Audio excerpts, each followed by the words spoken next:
Good evening, friends, and welcome once again.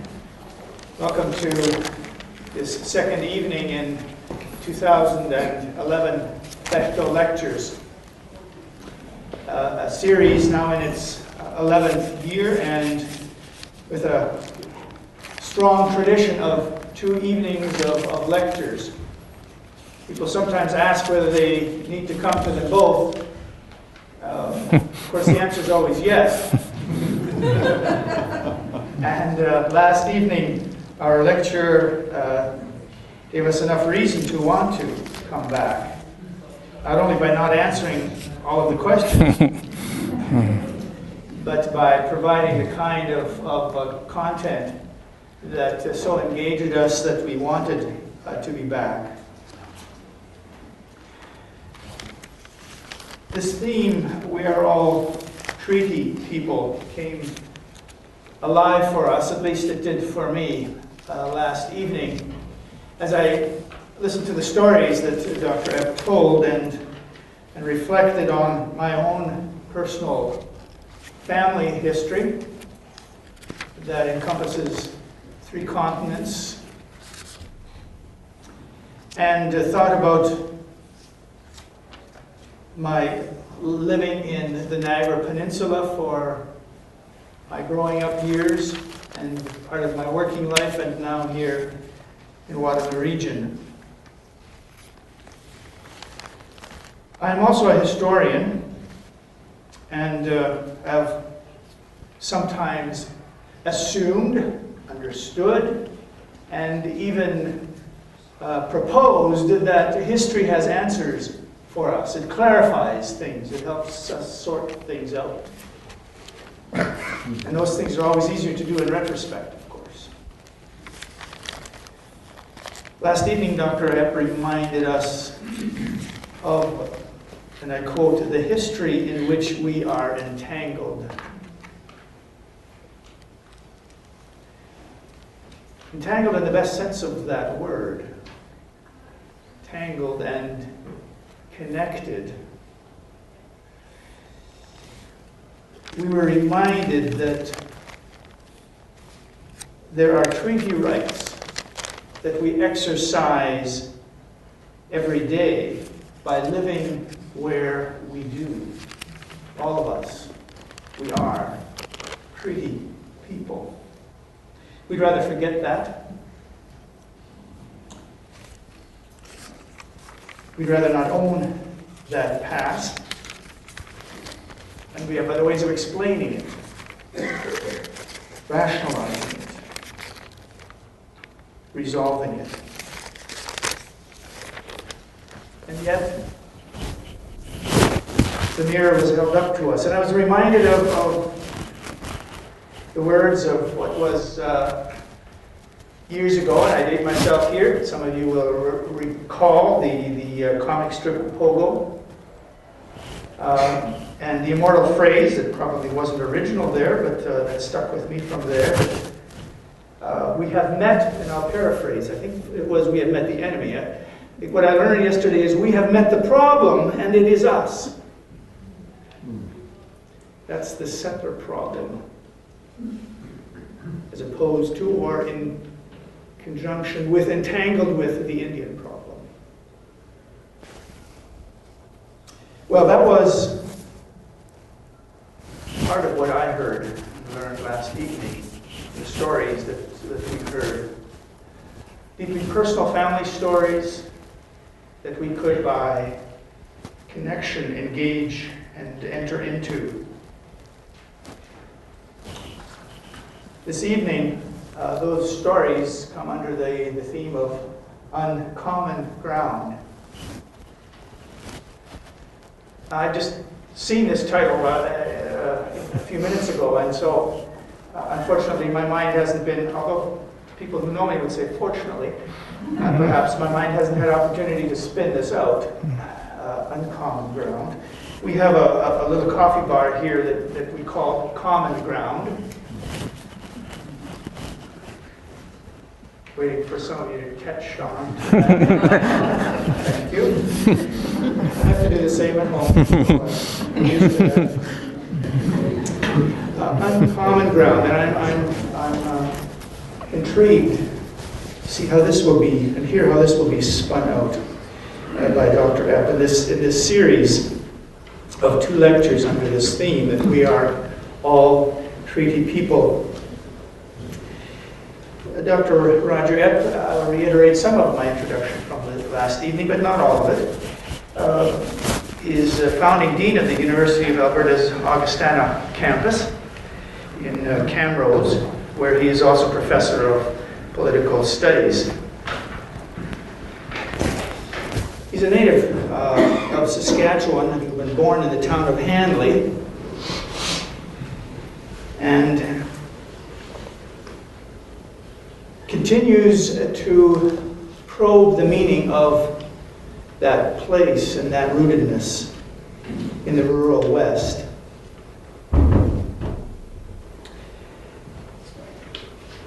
Dr. Epp has called that rural West his beloved country. And I'll quote again the words that I cited last evening from his own writing. This is the world in which I grew up and now teach. It is at once a familiar landscape, a history, an economy, a culture, a set of communities encountered at close range and sometimes through enduring friendships.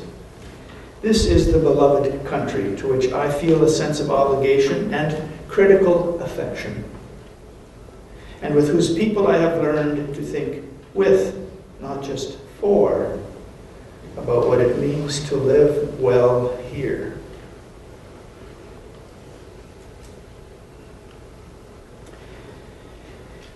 Well, once again, Roger, we look forward to your leading us into this consideration. The title of this series, you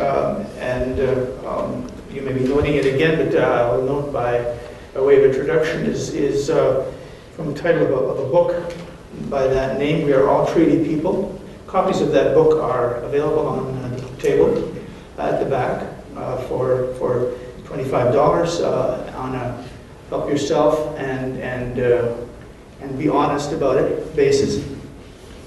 And I'm sure Dr. Epp would be happy to sign your copy if you were interested. So take a look back there following the lecture. So once again, Roger, welcome. It's been a pleasure having you here and becoming acquainted.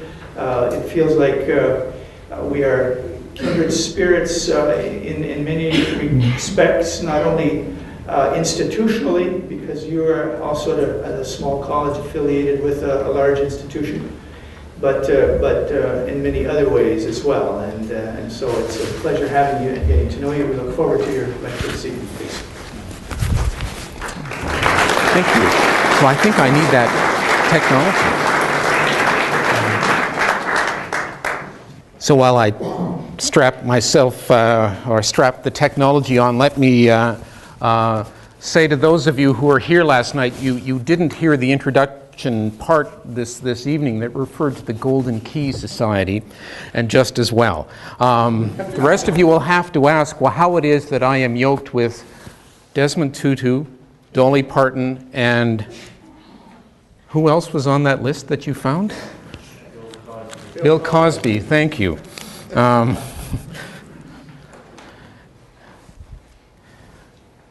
Thank you again, and thank you for being here.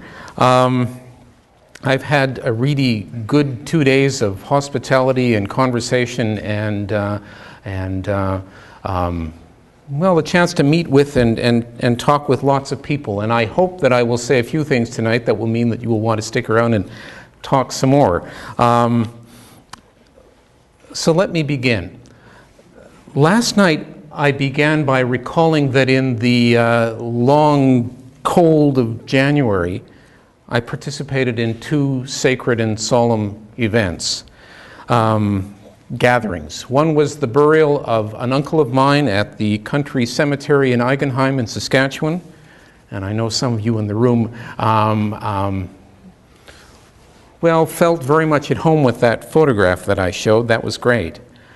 The other gathering was a first ever round dance, a centennial event for us on our small university campus in a small city on Treaty 6 land in Alberta. Now, I should say I'm slightly self-conscious about the traditional ribbon shirt I'm wearing.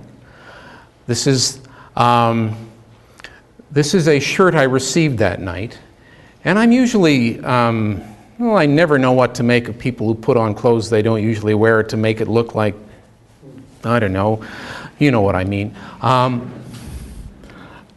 This is the first time I've worn it, and I thought it was given to me as a gift. And in this case, I would honor the gift by wearing it to tell a story. So, and besides, I get to show it off. I really wanted this ribbon shirt, actually. I don't covet much, but I really coveted this ribbon shirt. I'll confess that in this chapel.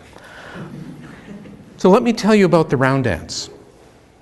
For me, it started sometime last fall when I traveled to Wetaskiwin, I guess, in Cree, about 25 miles east or west of where I live, to present tobacco to an elder, a former student of mine, it so happened, which was what made it extra special for me, to ask whether he would oversee the round dance ceremonies and the protocols. And I'd never approached an elder in that way, so this was the start of some learning for me. He agreed. And in the ensuing weeks, a stickman, actually two of them, were selected to orchestrate the dancing. Word went out to singers and drummers across the prairies that this is the place you're going to want to be on Saturday night, January 29th. Our cafeteria agreed to prepare a feast of bison stew and biscuits and blueberries, a blueberry dessert. We can do this because we have an amazing cafeteria that still knows how to make things from basic ingredients. And they had to do this for an indeterminate number of guests.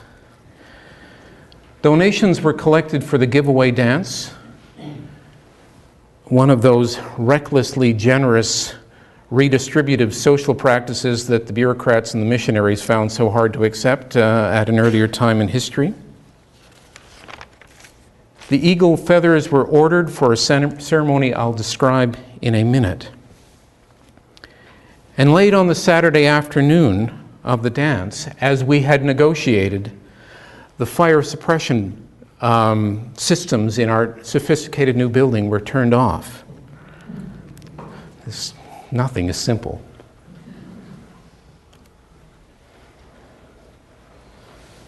The smudge fire was lit in the gymnasium, and the elder took charge. He said a blessing, he took the pipe, and he passed it around a circle that included university leaders, our MLA, our mayor, some staff and students, some of them Aboriginal, some of them not, plus several residents from the Federal Corrections Center or the Healing Center on the reserve where the elder led the cultural programming. Actually, I was saying at dinner that I was sitting in the pipe ceremony waiting for it to begin, and said to the fellow next to me, asked him where he was from. And he said, well, he was from Hobbema now, which is where the four First Nations come together. And I said, so where are you from originally? He said, well, he's from Winnipeg. And I said, well, what brought you to Hobbema? He said, the Corrections Service of Canada.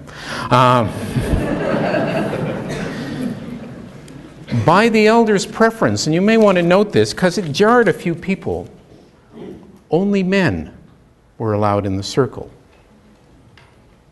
They were women who had worn long skirts because this was part of the protocol.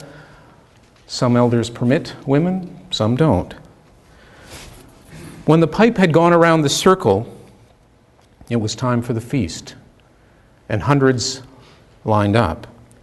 Inside the building, the smell of sweetgrass had started to permeate. I think it would take a couple of days to not permeate. It was great. Outside, volunteers watched the fire that was built partly to warm the skins of the drum for the evening.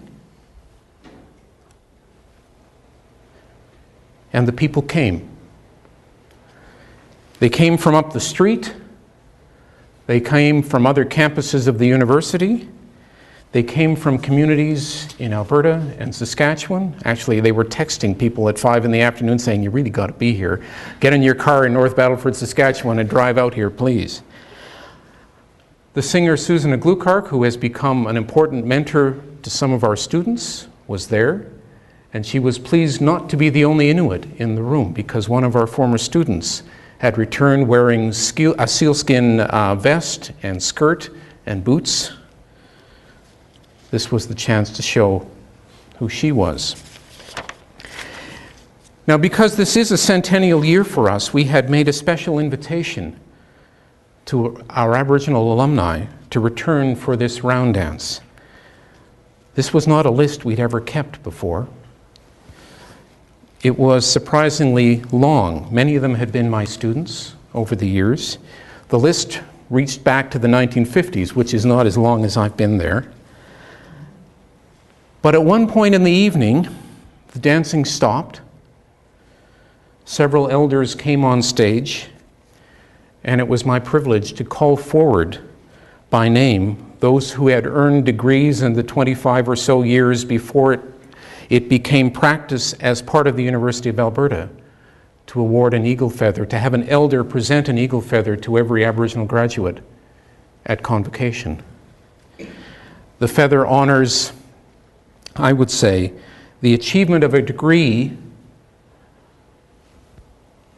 but also the hard work of living in two cultures to do it. And the powerful emotions on the faces and bodies of those who walked across the stage to receive their feathers that night told the truth of that hard work. I will not forget that evening. And then the recipients formed a semicircle on the floor. The elders said a blessing. An honor song was sung, and the dancing resumed. I should make sure that some of you can see this. By our best estimates, about 1,000 people were there that night. Young and old, Aboriginal and non-Aboriginal. People said it was the best blend they'd ever seen. There were 60 singers and drummers, including the Grammy-nominated, 6-time Grammy-nominated Northern Cree singers. 60 is apparently a very impressive number, because there was another round dance at Saddle Lake, and apparently they wouldn't have had nearly 60 drummers because they all came our way. At midnight, everything stopped for bologna sandwiches, which is the custom. I hadn't had bologna since I was a kid. And at 2 a.m., the gym emptied. The singers lined up for their payment. And a very efficient cleanup crew had the place cleaned up in, I don't know, half an hour. And for that long night, 5 p.m. to 2 a.m., our campus had become what the literary scholar Daniel Coleman down the road at McMaster, I'm not sure if I'm allowed to mention that, we had become what Daniel Coleman calls uncommon ground. Not common ground, not middle ground, uncommon ground. Maybe uncomfortable, risky, transformative ground. Now, for Daniel Coleman, uncommon ground is the space, and maybe the metaphorical space, on which we are unsettled, on which the familiar is disrupted, spaces on which we need to pay attention, spaces on which we can't simply swallow up or import the signs of the other, this is his language, into our existing frameworks in order to find value in them. Uncommon ground. In the first lecture, as was said, I examined what I have called the settler problem. The mentality, the moral indifference, the historical ignorance, rooted in the mythology that there was no one here when our people came, that our hard work entitles us to what we have, we made something of it, that the slate was wiped clean for us in this new land, quote unquote, and that the previous inhabitants had been safely quarantined so that we could live side by side but without much significant human contact. Now, if that mythology was always a little bit at odds, say, with the small acts of mostly forgotten cooperation between first generations of settlers and Aboriginal neighbors, where real communities lived side by side, it is still at work as mythology, even in the resentment, in the guilt that attend the reality that Aboriginal peoples are still here, with new cultural confidence, easy to notice, with real historic claims to press, in case we'd forgotten. And so the well-meaning questions are asked. Why can't we just put the past behind us? Why can't we just all be Canadians? That's the dangerous tendency in all of even the important talk from the Prime Minister on down about reconciliation. That even honest admissions are about the desire for closure, not for a new relationship. The desire for closure. So it's important for me to say, maybe at this point, that I have not come here to stand on a prophetic soapbox, or as I said last night, to defecate in the nest of my ancestors. I will not speak in the language of theology because I'm not trained in it. I will not speak in the language of social justice, with all of its impatience to put the world right, without asking, whose justice? Rather, I want to encourage, this is a word I've learned from Daniel Coleman lately, I want to encourage those of you who live alongside the Grand River to be seized by the practical hermeneutical imperatives of doing so. So what do I mean by this? Well, I thought I should use the word hermeneutic somewhere just to establish my credentials. So let me say, first of all, that as a non-theologian, it's important to liberate the notion of hermeneutics from its usual place in theology or philosophy in relation to written text and the interpretation of text. I've always been interested in practical hermeneutics. And so for me, a practical hermeneutic imperative, the need to understand, the need to make sense of something, arises from the following conditions. And if I was really adept at PowerPoint, I would have them all just slide down one after the other, but you'll have to imagine the PowerPoint slides that go with this.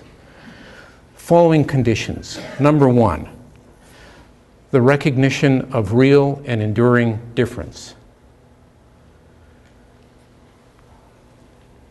Number two, the unavoidability of face-to-face encounter with those who represent that difference. And number three, the need to understand those people, not defeat them, not dismiss them, in order to coexist, in order to live well in a particular place. Those are my three conditions. Recognition of real and enduring difference, the unavoidability of direct, honest, face-to-face contact with people who are not like you, and the need to understand them, not defeat them, not dismiss them, in order to coexist and live well in that place. So in other words, this practical hermeneutical imperative is rooted in place. Like the work of apology and reconciliation, there is only so much that national political leadership can do. It is on a more local scale, often where the tensions and the risks are much higher,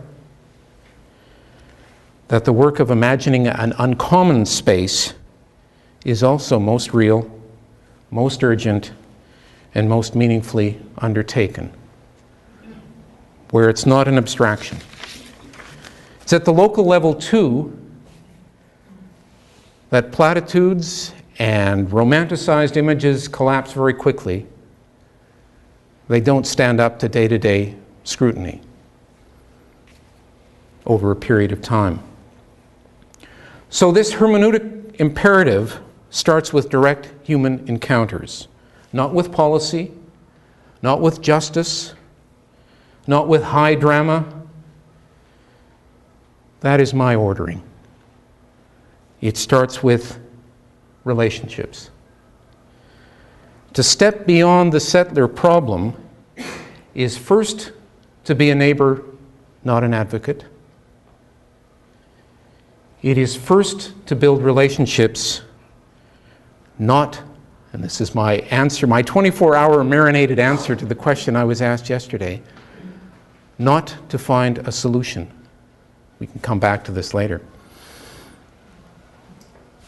You don't enter into relationships to fix a problem or find a solution. You do so because you share living space, because you might learn things, and because you might even enjoy people's company.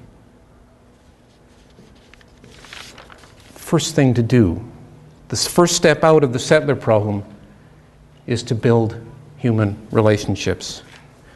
Put another way, it is better to know Aboriginal people than to know about them, which was a phrase I stole from a lovely, lovely essay sent to me by a student at another university who'd read something I'd written and sent me a story he'd written about growing up in Wetaskiwin. And sneaking off on the bus with his new friend Sonny Cardinal after school every day, telling his mother he was doing something else, and hanging out at Sonny's place and breakdancing, which he was very, very bad at, but figuring out. Better to know them than to know about them. Where relationships exist, the courage to stand alongside people will come when it is needed. That's my ordering. Let me give another prairie example to illustrate what I mean. Some of you, if you knew about Eigenheim, you will also know where Laird, Saskatchewan is. And some of you may actually have more history with this than I do. Stony Hill, or Stony Knoll, is the high point in a triangular tract of land, about 30 square miles, that is situated alongside the North Saskatchewan River, north and west of the village of Laird, about 8 miles from Eigenheim, I think.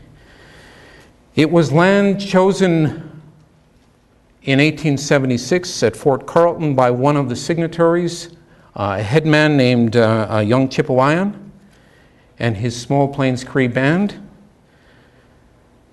It was to be reserve number 107. Though in their adjustment to the post-Buffalo economy, they did not take up permanent or continuous residence on that 30 square mile piece of land. And in 1897, the federal government arbitrarily took back that land under some pressure to find room for settlers, including Mennonite settlers. Made it available to homesteaders, Mennonite, Lutheran. The Lutherans built their church on that hill. Even Europeans could recognize the spiritual importance of a hill. And the band was dispersed to other reserves. They lived as squatters. They had no status, well, as members. Their dispossession was the source of persistent grievance, and by the mid to late 70s, I think there were episodes where young members of that band would drive onto the farms of people who lived in the area and say, "This is mine, I'm going to get it back." I remember a little bit of this. I was a student at Rostron Junior College at the time and knew people from the neighborhood who worried about what this meant. We thought this was ours. We thought the place had been, well, made new for us. There was no one here when we came. We made something of it. I don't know lots of the details of the next 30 years, and it's not really my story to tell as an insider.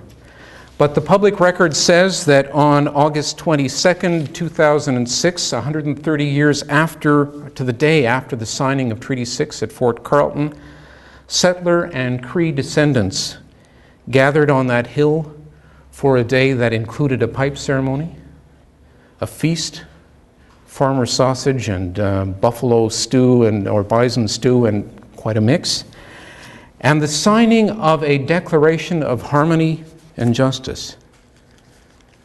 We are all treaty people, they said, and they committed together to work so that the young Chippewyans' claim for land, a land base, could be resolved, and so that, they said, future generations of all of them could live in peace, justice, and sufficiency for all. The initiative that day, or leading up to that day, had been taken by Cree people who wanted to commemorate the treaty on that anniversary on that hill. They involved Leonard Dole from Mennonite Central Committee, who had had a very long history of association with them. They needed a go-between. And by all accounts, the Cree people led in the organization of that event. They erected a teepee. They also erected a square tent, the Aboriginal circle, the European square. They put them both up. The church is no longer there. They put them both up. They eased the nervousness with some gentle humor. They created uncommon ground, as did those who prepared the food, sewed the quilt for that day, told stories, exchanged gifts, and gave thanks to the Creator. In the eloquent words of one of the participants, we settlers, you see it here, are unsettled on our own land. We don't know the language. We don't know the liturgy. But we recognize the love, the respect for land. The prayers, the drums, the singing carry us into the day. Two communities step over risk and embrace stories, losses, strength, and dreams. And she adds, hope is in the hearts and hands of those who chose to set their chairs on that hill that day. Another participant, Barb Froese, who was a Mennonite pastor and also with her husband, a farmer at the base of the hill, presented the MCC quilt to the young Chippewayan chief and his wife, and she said at the time, "This quilt symbolizes the day that we shared. Many hands gathered pieces to make this blanket. In the same way, many hands prepared and gathered the pieces for this day, and on this day we sewed all those pieces together." Now you should know that the event in 2006 was not a one-shot deal. There continues to be a relationship. There continue to be things like fundraisers, coffee houses in the city of Prince Albert, Saskatchewan, ways of connecting people and also raising dollars to pursue the research behind the land claim. Who would have thought fear could be transformed, really in not so many years, into something else, into a powerful relationship? Last night I mentioned the author Paulette Regan and her book, Unsettling the Settler Within, based on her work with the Truth and Reconciliation Commission of Canada, looking into or documenting, archiving the residential school abuses. She describes in that book, maybe it's the high point of the book, an equally powerful ceremony, a community feast, a potlatch, one of those, again, extravagant redistributive mechanisms. This one in Hazelton, British Columbia, in the north, Gitskan First Nation territory.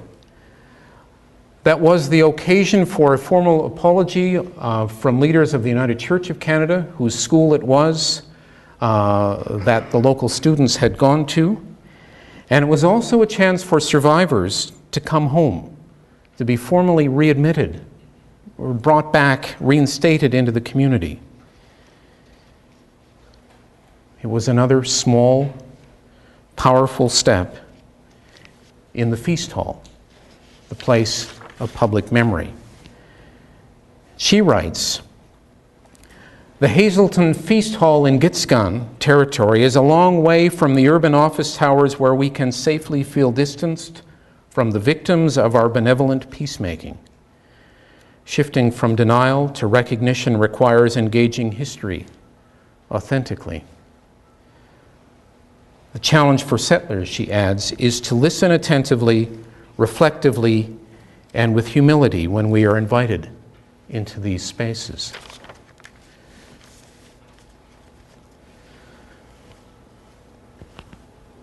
The hermeneutical work, the imperative, the imagination I want to draw and recollect from these stories demands several attributes or points of openness, not sure what you call them, awarenesses, and I have a list of 7 this time, so again, imagine your PowerPoint slide with these dropping down cleverly.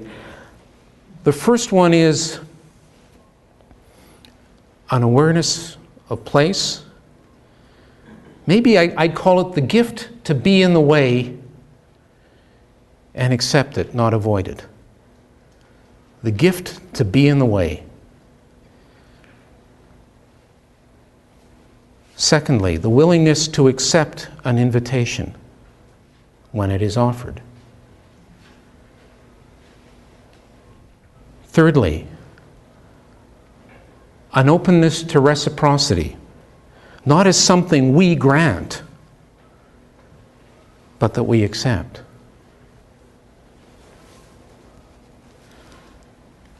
Fourth is a sense of risk, unsettlement, not knowing.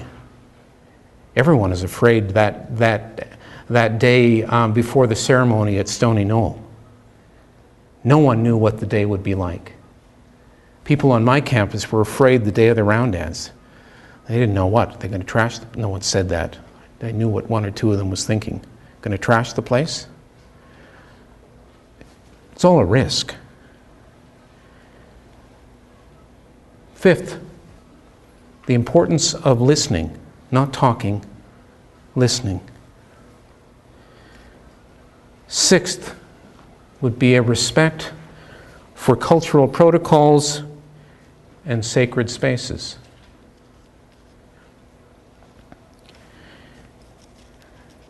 And seventh, maybe it's a bigger mouthful to chew off, a refusal to accept that the past is past, that the world is fixed on a certain trajectory,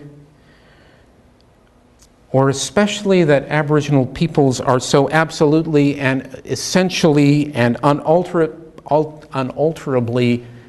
incommensurate in their view of the world, that there is no real hope of us understanding each other.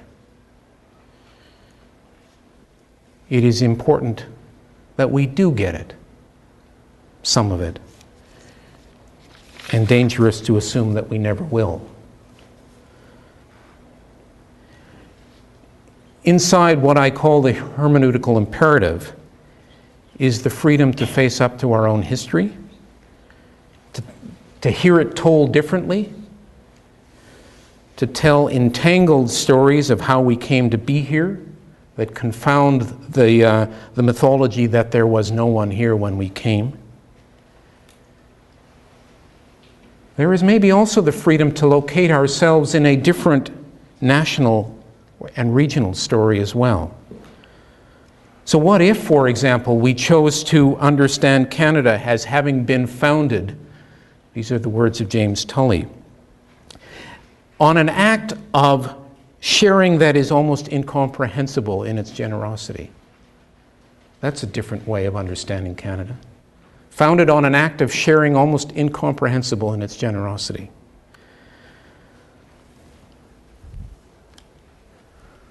Or what if you made the two-row wampum with the help of First Nations teachers, the foundational text for this region? And imagine that it could somehow reorient how you live here, as neighbors, in a region, in a watershed. It matters what stories we choose to tell. There is one more story that I want to mention, though it is a meeting of two people and not two communities. And it happens in such uncommon spaces as a sweat lodge and a prison. I've been thinking about it in relation to this talk, and so I thought I'd better throw it in relation to the hermeneutic imperative especially. In the opening pages of the book, Stolen Life, the reader is told how it is that a Cree woman named Yvonne Johnson, convicted of first-degree murder in that community I've mentioned a couple of times with Tascoin, will come to write her life story with Rudy Wiebe, a Mennonite man, a settler, whose novel about her great-great-grandfather Big Bear she had read with great reluctance. The novel had slapped her in the face with how much he could understand. She wanted to know, how is it that you came to know as much as you do? What was the force behind you? Who are you? And she writes feverishly as he asks. She trusts him with her notes, her audio tapes, all her legal transcripts with all of the annotations she's scribbled in the margins. She had taken the initiative to contact him. She was curious. There were things she needed to know, and he chose to respond. He did not get out of the way. He did not shirk the responsibility in this case of the words he had sent into the world.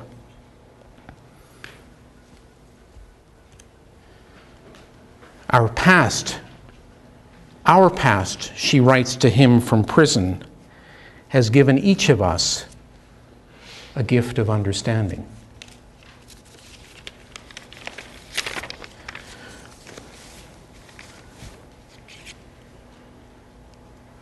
Those are the drums from the round dance, some of them. I want to be very careful not to say that Mennonites have a self-appointed special role when it comes to the work of understanding reconciliation and sharing. That's too much to load onto anyone, humble as we might be.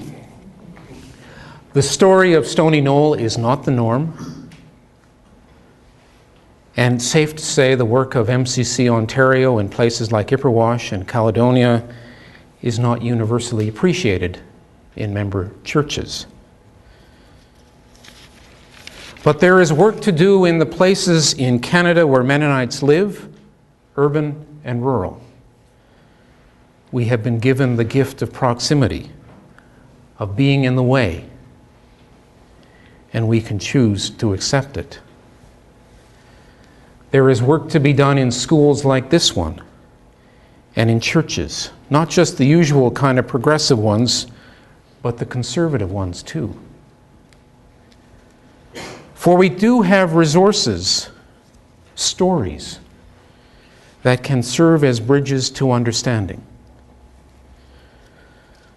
Those of us who are attentive to our own stories of sorrow and displacement and loss, Those of us whose ancestors were once outsiders in this country, linguistically, culturally, politically, sometimes called pariahs, parasites. Those of us whose ancestors were indeed once attracted to this country because it promised room for many kinds of people to coexist. That's how my great-grandfather decided it would be a good thing to come to Canada, because if they could have French-speaking people in Quebec, they must have room for Mennonites who spoke German. Those of us who are still rooted in real places with complex and layered histories. Those of us who can treat understanding as a gift when it is hardest to achieve. Those of us who are capable of giving and receiving hospitality, of preparing a feast. Those of us who live with reverence and humility. And this is a bigger group, I suspect, by now, we're aggregating, than the usual small choir of the converted. We, all of us, have work to do and resources with which to do it. Or better to say, the work will find us when we allow ourselves to be in the way. The uncommon ground with Aboriginal neighbors will surprise us. And we will be encouraged to let go, to imagine and participate in something new without the certainty that we know the outcome. Now, as my Cree friends would say, "Aye, hi, that's it. That's enough. Thank you."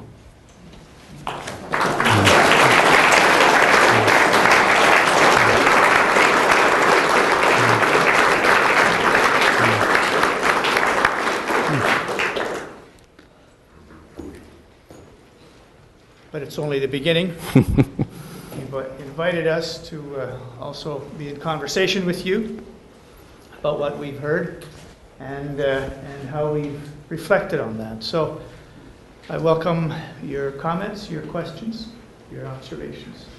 Begin over here. I was wondering, I noticed that your choice of words, and unfortunately I wasn't able to attend last night, so perhaps I missed this, but seemed to be to describe us as settlers. Mm-hmm. Settler society as opposed to as a colonial society, and I'm wondering if there was a deliberate choice there, or what you think the implications of where you might be. I did speak a little bit about language and the difficulties of language last night, but I didn't speak about that one. I see that Emma LaRocque recently in a book has challenged the notion that we're settlers at all, because we didn't really settle very much. Moved on from one thing to the next. We are newcomers still. I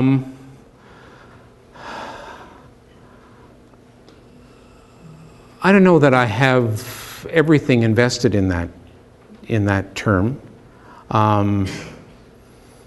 so I could easily be talked out of it. Yeah, I'm not sure. For a long time, I suppose, there were countries officially designated in the British Colonial Office as white settler societies, which was an interesting designation, as opposed to the colonizers who did things in territories without settlers. So I don't know. I don't have a lot invested, but maybe maybe it's borrowing the language and seeing what it does. Not opposed to your language. Just curious. Yeah. So I noticed that I can change the title of tonight's talk from stories we tell ourselves to uncommon ground. Right. Thinking that because it's been happening stories. No, I told you last night I'm lousy at titles, so I could have used the same one, still about the stories we choose to tell. I mean, I reminded of. I mean, you said that we should go and get to know, build relationships how, I mean, because even now, I mean, you know, when you have like these I guess you could say, like, when the Aboriginals, they were placed, I mean, they're in these, I guess, since like 100 years ago, these, Reserves? yeah, I guess you could say reserves. I mean, and how can we go there, or how can they get out of it? I mean, They're living in every city. Some of them are on this campus. You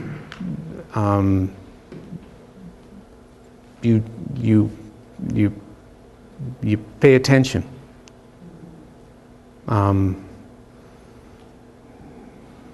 You probably know people without knowing they're Aboriginal.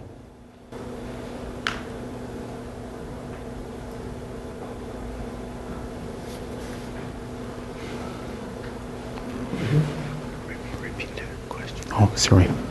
I was thinking of what you were saying of how do we look at reserve and it's why do we look for they as opposed to us?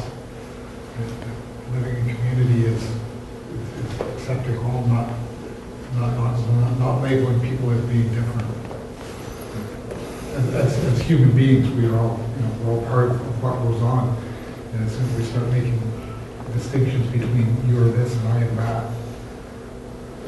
that, that you make yourself a part instead of a part of. So the point is that As you said, to know a person, not to know a label. Yeah. I'd say it's still important to respect difference, Yeah. not assume we can't get it. That lets us off the hook too easily. Well, maybe there's not more to say about that, unless you'd like me to say more. Well, no, I think it's that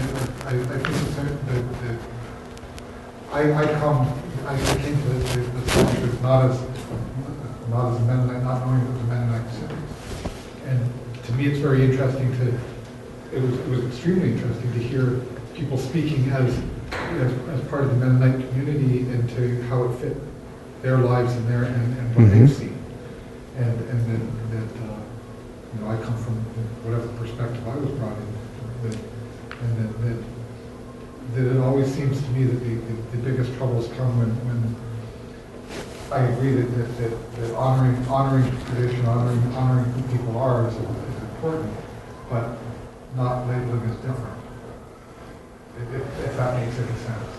As long as we're not the ones rushing to make people the same. Well, I don't think assimilation is the answer, but that saying we can all be, I mean, as with the Stony Hill, it's a coming together. It's not a separation. Whereas the reserve system is a separation. I mean, that was the reserve system in Canada is what the apartheid system was based on. That they looked at the Canadian reserves and basically said, "But why do you let them leave?"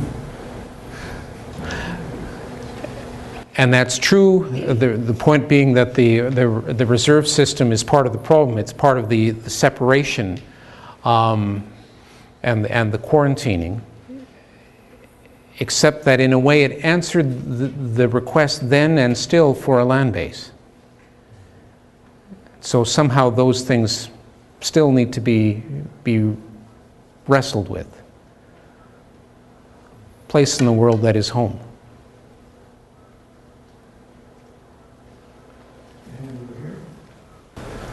Yes. You mentioned the stories that you choose to tell. I was wondering, one story which you had promised in the first lecture was to explain or to talk about the pallbearers at your father's funeral. Did I promise that?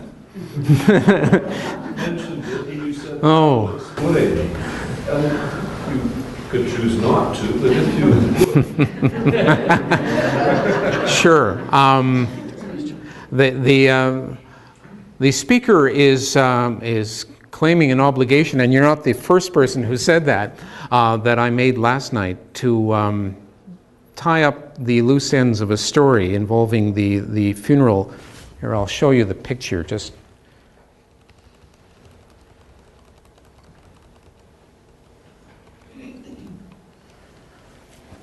to give you a photographic, well, something to look at. So I told the story of being at an uncle's funeral at Eigenheim Cemetery, where we have lowered our family into the ground for more than 100 years. And came around at the end to say how unremarked it was, maybe as a teaser, that that 3 of the grandsons who carried my uncle's coffin from the hearse to the grave at -30 were Aboriginal. And in all of those cases, those 3 would be they would be family adoptions. At that point in Western history or Saskatchewan history, where that happened more than it does now. So that's the end of that story, or the last piece of it. Sorry. Not the end yet. Right here.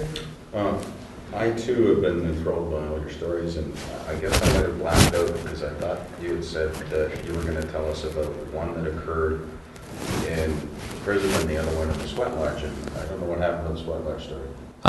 Same story. These are the places where Rudy Weeb met Okay, Yvonne Johnson. thank you. I thought it was just an encore one. No, sorry. So the question was, what happened to the prison and the sweat lodge? Yeah. This audience is very attentive. They are very attentive. I've noticed I can't slip anything past them at all. Yeah, ask our faculty. It's a tough job. Derek. I was curious to hear a bit more about, you mentioned the graduation ceremony with handing out the eagle feathers, and I'm wondering if you could reflect back on the years that you've been there. What have been kind of highlights or good possibilities or things that you feel like the college or the university has done well, and what are some things that perhaps haven't been done well with respect to this issue, or those people coming? It's just a striking image, these people coming back, and what's kind of going through their minds in navigating these two cultures as you.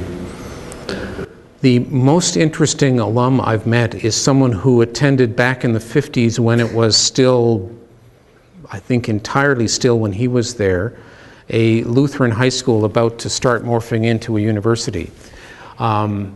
He is a retired teacher now. If you saw him, you would say visually, in the way that these things get categorized, he sure looks Aboriginal.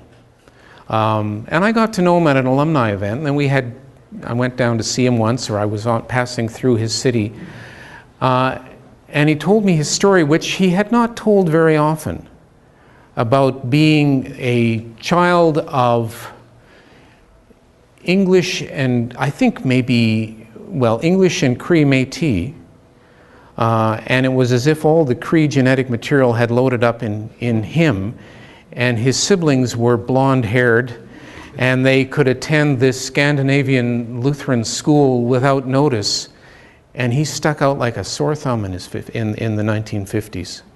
And in some ways it seemed as if he had not even, in the way it was, understood or been all that curious about his own identity for a long time. And I told him the story of a man named Vernon Wishart, who was a retired United Church minister in Alberta, whose family had kept it a secret that they were in fact Métis. On his father's side, both sides, the male line, they were Orkney, Hudson's Bay Company fur trading folks, and on the women's side, they were Cree. And this was the family secret that no one talked about until it was sort of vaguely known But he traces his story back through all of these ancestors as far as he can, and this is a revelation. So I mentioned this to Walter, the other fellow I was talking about, and kind of nodded and said that was him. So I can't imagine what it would have been like for him, and admired the fact that he has been coming to alumni gatherings. So that's one. Some of the connections were made in the early 90s when we started teaching courses by some contractual arrangement that probably was lucrative, too lucrative at the start, and that killed it, but at tribal college. And I did a little bit of that teaching. It was then housed in an old residential school. I'm sure in that first group of adult students I had maybe a dozen or so. There were some tough characters. One of them came over and finished a degree, not quickly, who told me along the way incredible stories of brutality that he'd experienced because he dared ask some questions about band administration. Actually, because I'm a political philosopher, I was reading Machiavelli at this tribal college with these students who told me stories that far exceeded anything they found in the Prince, which is interesting, which is useful. And we saw him through to graduation. We saw the elder who presented the eagle feathers through to graduation. And I supervised a project with him where he was, after this same period of warrior society occupying the band office. My student Dennis, my former student, is calling me from inside the occupation saying, "What do we do now?" My other former student, the guy you saw in the picture holding his eagle feather, is a newly elected reformist band counselor who's on the other side. And I'm feeling like I know too many people on too many sides of a complicated mess. And this third student, the former the elder, who was an elder in the making, and everyone said it about him at the time, had tried to resuscitate an old cultural concept, that of the stick man or the whip man, almost as an ombudsperson, someone who could crack the whip when it needed to be cracked outside the structures of band government. And I was with him in the hall when he presented this idea to the elders, and they kind of were curious about me. I actually describe it a little bit in someplace in the book. Big screen TV at one end, volume turned up way too loud, and who are the daytime TV folks? Kathy Lee and that Regis guy. Culturally completely disorienting, but then they got down to business. And all of a sudden, maybe I don't know, maybe I'd taken a pen out to write a note, and they slipped into Cree, and they were off. And they eventually said to him, "No, you cannot use that cultural concept in that way. We won't let you." So for me, watching some of these people cross the stage was to remember all of those stories and all of that learning, which is as much my learning as theirs. I didn't know all of the students, but I knew lots of them. But I would say it's only very recently that we have begun to think about engaging that community, not just the individuals who kind of wander out of it as refugees looking for something, but to engage the community. And so we made a point of honoring one of the women elders who's been very instrumental in education, 3 of whose children have been students of ours. We gave her the award we give out every year to the member of the community that whose contribution to our campus is significant. And usually it goes to people who fit a certain kind of stereotype or fall within a certain range. And it was a real pleasure to call Teresa Wildcat forward and present that in the company of all kinds of other upstanding citizens of Camrose, Alberta, and normalize it. So I would say that's something we're still learning to do, build community-to-community relations.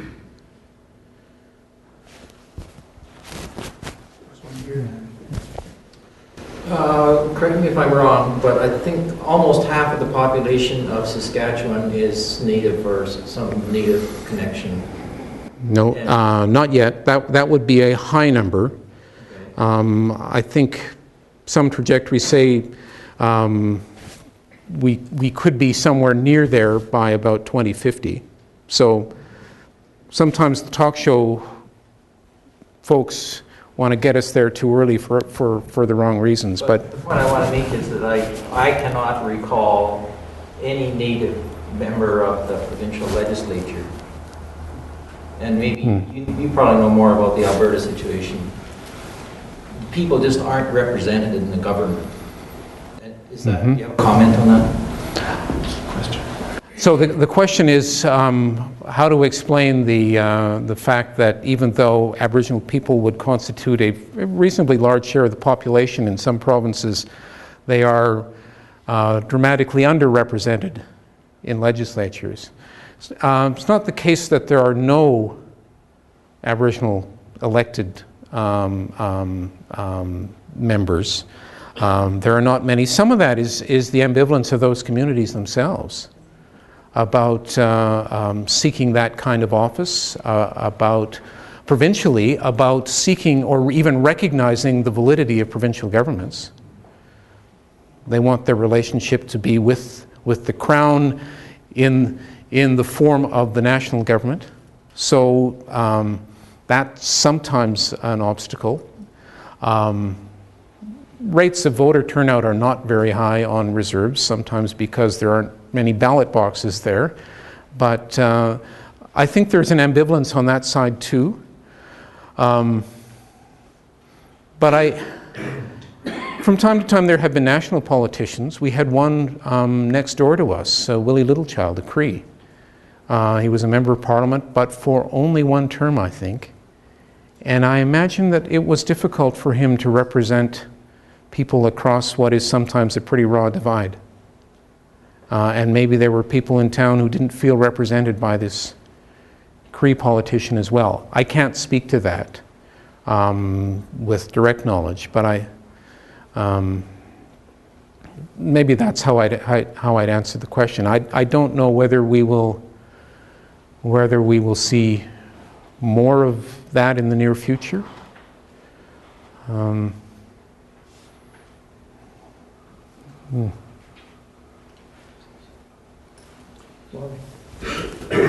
What are some of the characteristics of the settler community that made Stony Hill possible? You might know that answer more than I. That's your home territory. The question is, what made the people of that community at Stony Knoll do what they did?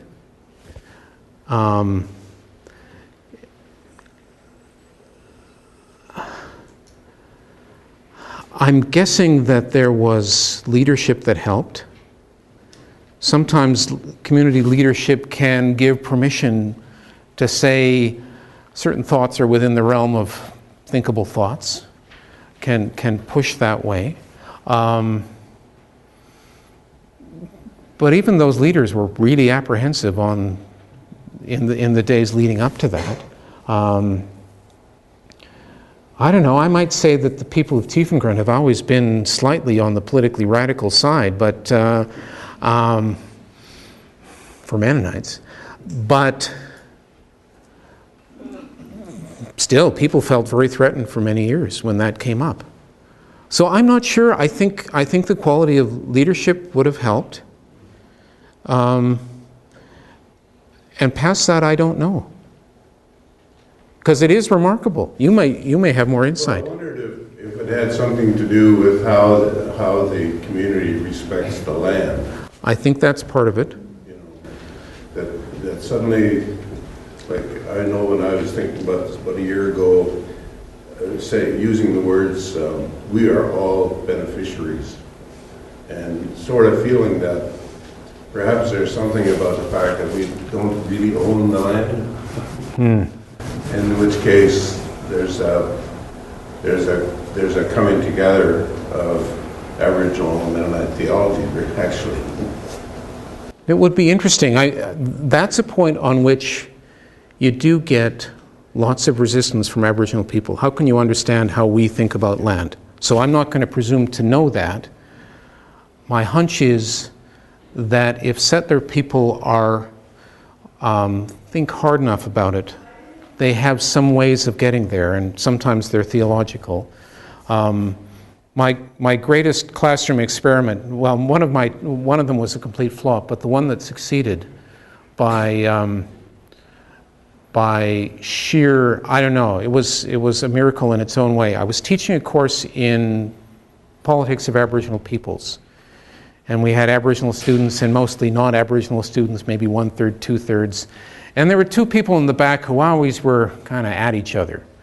One was a Treaty 7 Blackfoot from down south, and the other was a Ukrainian 3rd or 4th generation young woman from eastern Alberta.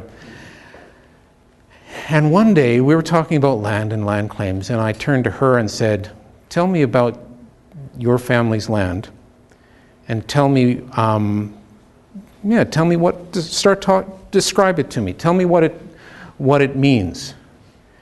And she starts talking about land and identity in ways that cause Barney, the guy beside her, it's one of those rare times where in the comic book way you see a jaw drop. That was interesting. That she could describe a connection to land in ways that he could respect. And then they could talk. And then they were inseparable after that. They understood something in common. And then she could get what he had been unsuccessful at saying. So I think there is something there, but I don't want to say that I know what it is, or we could bottle it up and tell people this is how it is. Something about landedness that is more than, as you say, more than about owning an exclusive domain and that kind of language. Yeah, the stewardship aspect, I think might play into that. Mm-hmm. There's a question back there. It's interesting that you mentioned identity, because when I saw the title of your lecture, I recalled something about John Ralston Saul talked about the Aboriginal identity of Canada. Métis Nation. Yeah, and I was wondering if you had any comments about Saul and your own thinking. I haven't read the whole book, I have to admit. So I better not say a lot. I'm familiar with the general idea. I think maybe it is another one of those alternate stories. The question that I should repeat, the question is whether I have, how what I'm saying might connect to what John Ralston Saul has written in a book. What's the title? This Fair Country. Thank you. I think what he is offering is another way to see the national story.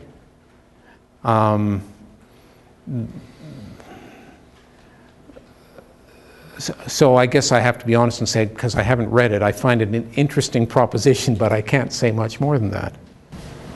Is that what you're offering? Like another way to tell the national story? Are you guys both? He's up at this level, and I'm trying to be at this level. Now, what do you mean by that? That I want to get there by paying far more attention to small things and local things, and he's writing a grander narrative than I'm writing. Here, question. Some people probably here arrived from the former Soviet Union for obvious reasons. And I'm wondering, with your involvement, how do you see Canada's situation compared to other countries in the world in the relationship between Aboriginal and settler? So the question is, comparatively, how is that relationship? How are we faring compared to other countries in the world in that Aboriginal settler equation that you've been discussing?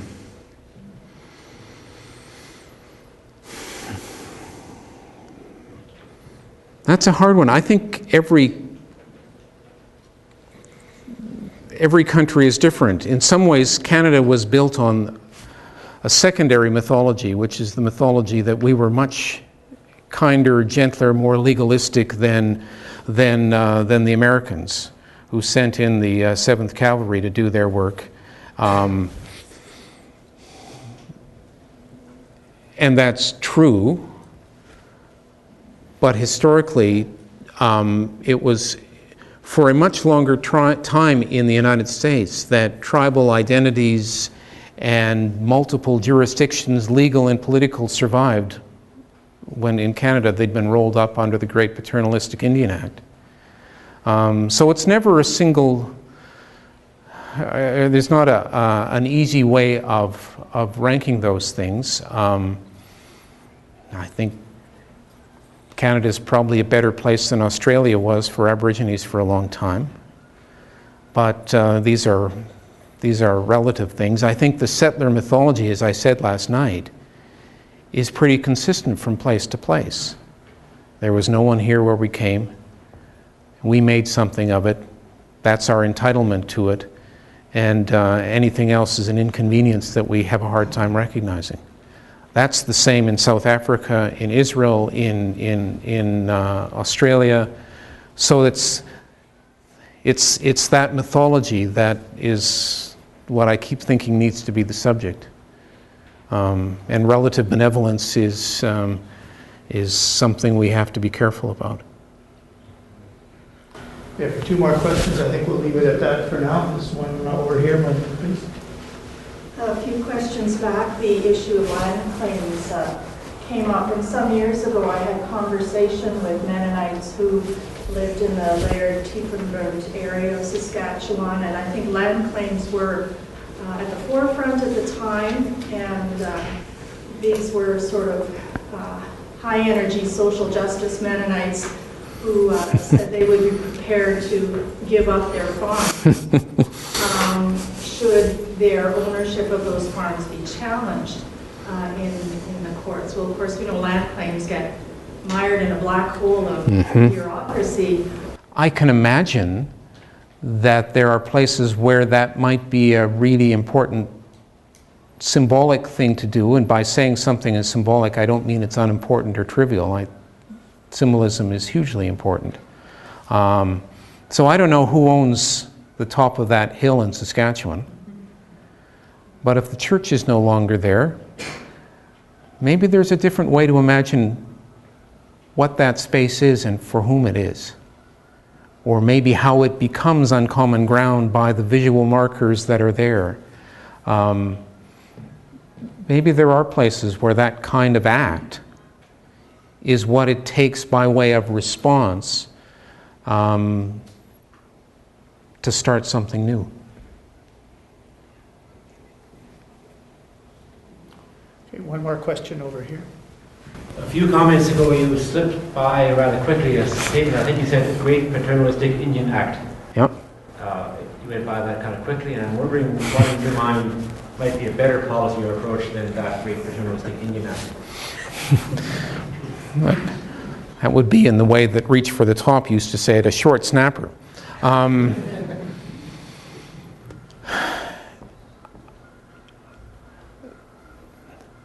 The Indian Act, I mean, it's gone through various permutations in its long history since about 1870 or so.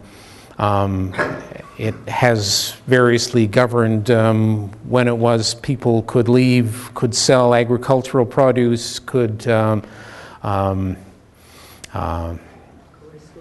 to school. It, for and still defines the nature of band governance, sometimes very deliberately undermining traditional forms of governance by fitting it into a model in which councillors are accountable not to their own people but to the bureaucracy. So those are the paternalistic elements. What's interesting, though, is how attempts to change the Indian Act have been resisted by First Nations people themselves, because they worry what that means, whether there is in the loss of the Indian Act, paternalistic as it is, an attempt to take away identity and legal standing and all of those things. So I don't know if people get very worried about just winding up the Indian Act. Well, I think a lot of people see it as sort of one big national dole. And the issue, because obviously various reserves are better able than others to manage right. to have more resources at hand or whatever. So the issue is how you get people off the dole into being self-reliant. Canadians is one way it's expressed sometimes, but you're saying it's also a big systemic thing about identity and place. It is those things, and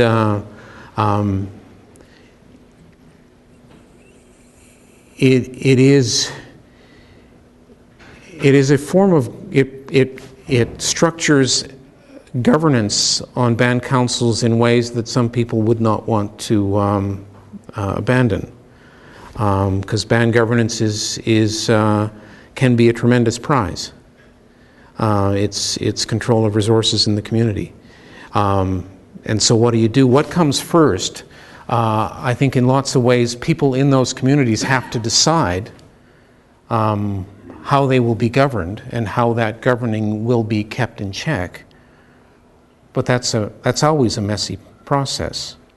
Are Canadians patient enough to have people come to their own understanding of what kind of governance is appropriate for them?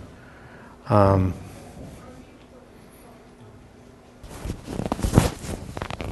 right, given the attentiveness and mindfulness of this audience, I'm grateful to you, first of all, for helping me keep my promise to them last evening, and that is that you would take us on a journey into new places that may sometimes be uncomfortable, unfamiliar, but that would teach us much about ourselves. And you've taken us on that kind of journey indeed. A journey of discovery about our country, about ourselves, about the people with whom we live in this land. You focused on our Aboriginal neighbors. We could expand that circle, I suppose, as well. But for the sake of this topic, certainly we've reflected on relationships and on place and on how we honor the sacredness of those both. Thank you for being gentle with us. Some of us have heard this theme and this topic addressed and have brought with us feelings and emotions and anxieties that run deep because of guilt and anger and fear and exasperation. And you've led us on a journey through and past and into those places that has allowed us to go there and touch them in a way that is inviting, inspiring, challenging, and engaging. I think you've brought us to a place where we can't go back. We can only go forward now with what we've heard, what we've felt, what we've seen, not only on the screen, but in our mind's eye, and the various drop-down screens that have appeared in our minds as you spoke and as you told your stories. Thank you for leading us on that journey, for sharing personally, humbly, but courageously about something that is important for who we are as Canadians. Please join me in thanking you.